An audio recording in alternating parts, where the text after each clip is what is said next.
Bagi pembukaan perdagangan pada pagi hari ini di mana IHSG hijau, kita lihat deretan saham-saham yang menjadi penopang dalam top gainers berikut ini.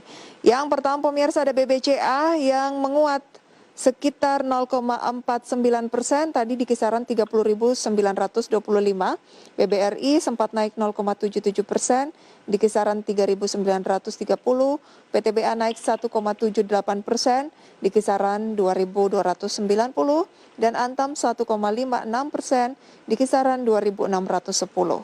Sementara losersnya pemirsa, Unilever turun 1,69%, 4.940, Telkom turun 0,61%, 3.240, Adaro turun 0,75%, 1.325, dan Indi turun 1,41% di 1.400. Tampaknya emiten-emiten batubara dilanda aksi profit taking.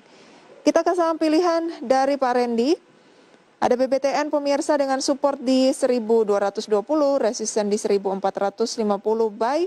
Bevin support 795, resisten 945 juga buy. Demas support 191, resisten 220.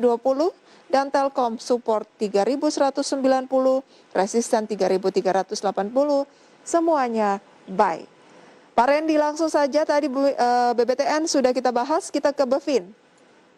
Iya, kalau kita lihat untuk Bevin pertama dari segi bisnisnya juga kita lihat saat ini akan mengalami perbaikan juga ya dengan dukungan dari pemulihan ekonomi secara domestik itu, meskipun mungkin bisa dibilang pemulihan aktivitas ekonomi masih cukup lambat gitu. Cuman kita lihat ini harusnya akan suportif dan juga mostly kan bisa dibilang kreditnya Bevin ini terkait dengan sektor otomotif seperti itu ya. Jadi kalau kita lihat dengan banyaknya insentif untuk sektor otomotif, terus juga pemulihan ekonomi dan juga konsumsi masyarakat, ini akan support sekali buat bisnisnya gitu. Makanya di sini kita melihat masih ada peluang juga untuk Bevin itu dengan support resistance tadi 795 dan 945 gitu. Di harga saat ini mungkin selama masih bertahan di atas supportnya di atas level 795, kita lihat masih menjadi entry point yang menarik untuk melakukan akumulasi buy.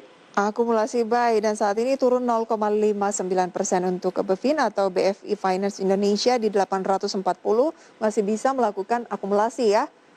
Ya, Berbicara betul. mengenai sektor otomotif, kenapa bukan Astra, Pak Randy?